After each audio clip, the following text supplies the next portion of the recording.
Hello everyone, welcome to the Mahendra group the official YouTube channel. So friends, जैसा कि आप देख पा रहे हैं, आज हम डिस्कस करने वाले तीन ऐसी बातें जो आपको हमेशा इन थ्री कंजंक्शंस के यूज के टाइम याद रखनी है। वैसे तो इन कंजंक्शंस को अगर देखें तो बहुत ही बेसिक चीजें जो इनके यूजेस को लेकर है वो कैंडिडेट्स पता होती है उनको, लेकिन कुछ स्पेशल चीजें हैं, कुछ ऐसी तीन बातें हैं जिस पर बहुत ही बारीकी से हमें फोकस करना होता है किसी भी सेंटेंस में इन थ्री कंजंक्शंस के यूजेस को लेकर। तो आइए देखते हैं आखिर वो तीनों बातें कौन सी है, कौन से ऐसे थ्री पॉइंट्स है, कौन से ऐसे थ्री रूल्स हैं जिनको हमें माइंड में रखना होता है। तो those three points are actually given here in this slide. आप देख सकते हैं इसमें तीनों पॉइंट्स में सबसे पहले नंबर पे हमने राइट किया है same parts of speech, second number पे हमने राइट किया है correct helping verb and the last one is correct position. ये तीनों का मतलब क्या है? Same parts of speech, correct helping verb and correct position. What it mean? क्या मतलब इन तीनों पॉइंट्स के क्या मतलब निकल कर आते? तो आइए देखते हैं इन तीनों पॉइंट्स को वन बाय वन एग्जांपल्स की हेल्प से।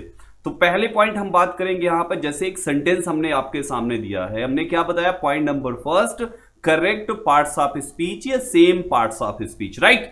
अब पहला जो सेंटेंस है आपके सामने, not only Sandeep is intelligent but also smart, ठीक। अब इस सेंटेंस में आप एक चीज देखो, कंजंक्शन के टू पार्ट्स हैं, एक पार्ट है नॉट ओनली, दूसरा पार्ट है बट ऑल्सो।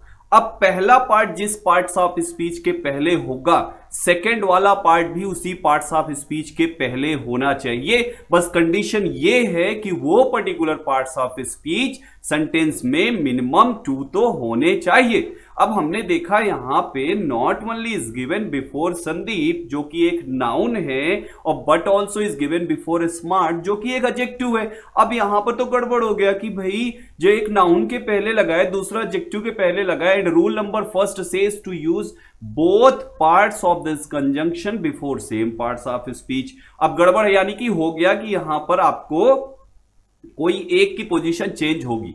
अब आपने देखा कि जो पहला पार्ट है संदीप के पहले है जो कि एक नाउन है, तो क्या दूसरा नाउन अपने पास सेंटेंस में है? तो हमने देखा हमारे पास तो सेकंड नाउन है ही नहीं। जब सेकंड नाउन नहीं है, इसका मतलब सेकंड वाला पार्ट फर्स्ट के अकॉर्डिंग नहीं, अब फर्स्ट वाला पार्ट सेकंड के अकॉर्डिंग चेंज होगा। और देखा जाए अगर तो जो सेकंड वाला बट ऑल्सो है, वो बट ऑल्सो स्मार्ट के पहले लगा है जो कि एक एडजेक्टिव है, and one more adjective we have that is intelligent. तो एक पॉइंट क्या समझ में आया कि जो करेक्ट सेंटेंस होगा, in that sentence you will have to use both parts of this conjunction before adjectives, यानी कि एक आपको इंटेलिजेंट के पहले लगाना है और दूसरा आपको स्मार्ट के पहले। वो तो पहले से ही लगा हुआ था, उसमें तो कोई इश्यू ही नहीं, राइट। तो करेक्ट सेंटेंस क्या बना?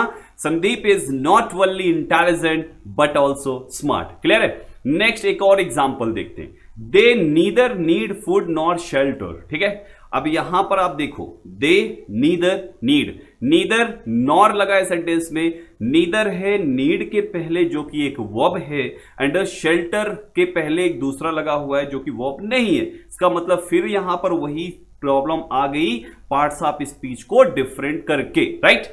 अब हमारे पास इस पर्टिकुलर सेंटेंस में दो चीजें कौन सी है?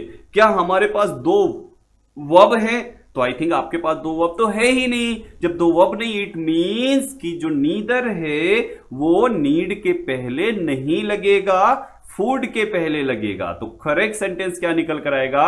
दे need neither food nor shelter. Clear हो रहा है?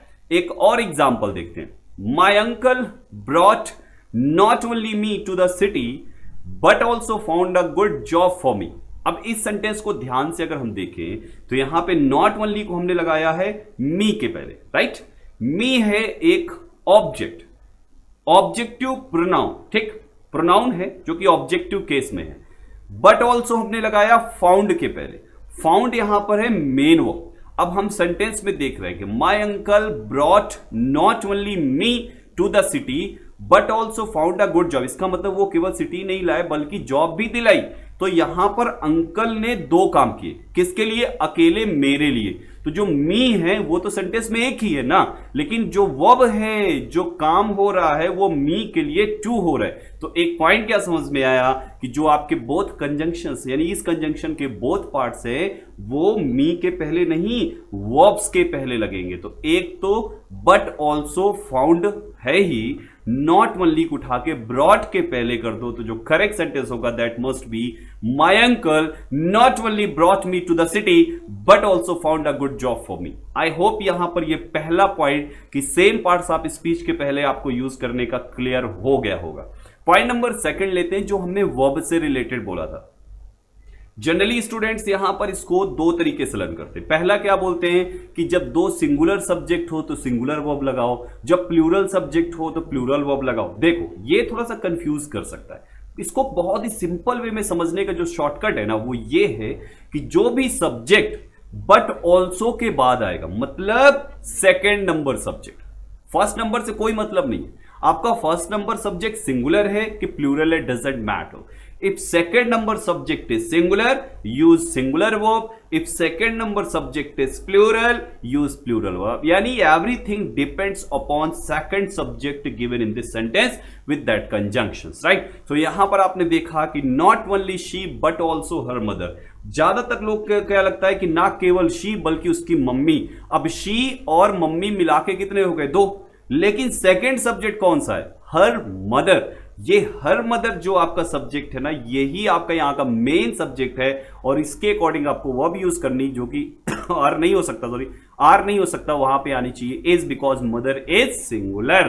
तो जब सिंगुलर सब्जेक्ट सेकेंड नंबर पे है तो सिंगुलर वर्ब लगाइए। और अगर सेंटेंस कुछ इस टाइप से आ जाए like neither Rahul nor his friends is interested in your business, तो यहां पर आपने क्या देखा कि नीदर राहुल, पहला राहुल है जिससे कोई मतलब नहीं क्योंकि नीदर से सेंटेंस स्टार्ट हो रहा है, nor his friends, so second subject is his friends and friends is actually plural, that's why this plural subject will take plural verb in which आपको उस इज को हटाना है और उसकी जगह पे लगा देना है आर। सो आई होप ये पॉइंट क्लियर हुआ। सेकंड पॉइंट में वर्ब से रिलेटेड क्या बताया हमने कि जब भी आप सेंटेंस में not only but also, either or, neither nor, इन थ्री कंजंक्शंस का यूज देखें तो वहां पर वर्ब हमेशा नॉट ओनली बट ऑल्सो में बट ऑल्सो के बाद या और के बाद या नॉर के बाद आने वाले सब्जेक्ट नाउन प्रोनाउन के अकॉर्डिंग आपको लगाना है, राइट। सो आई थिंक ये पॉइंट भी क्लियर हो गया होगा।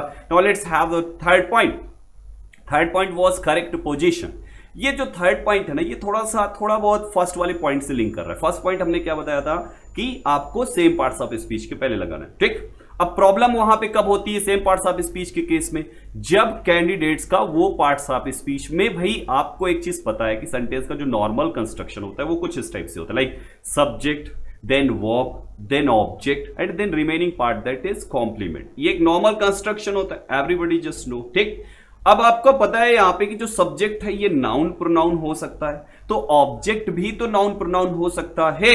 तो आप जब भी सेंटेंस में यूज करें सेम पार्ट्स ऑफ स्पीच करें, बिल्कुल सही बात है, बट कंडीशन उसमें ये है कि वो सेम पार्ट्स ऑफ स्पीच इनमें से किसी एक के ही होने चाहिए दोनों, यानी कि या तो बोथ सब्जेक्ट्स हो या बोथ वर्ब्स हो या बोथ ऑब्जेक्ट्स हो या बोथ आपके कॉम्प्लीमेंट्स हो। Getting this everybody?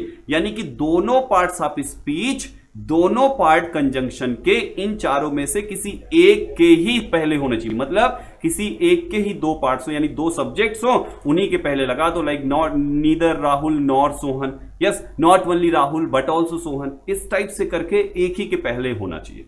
अब एग्जाम्पल से समझते हैं। आपने कहा either Divya likes T or Coke, either लगा है दिव्या के पहले और कोक लगा है और लगा है कोक के पहले।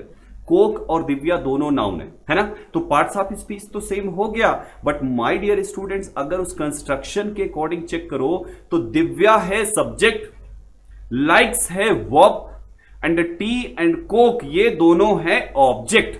तो एक लग गया सब्जेक्ट के पहले, दूसरा लग गया ऑब्जेक्ट के पहले, तो प्रॉब्लम तो हो गई ना।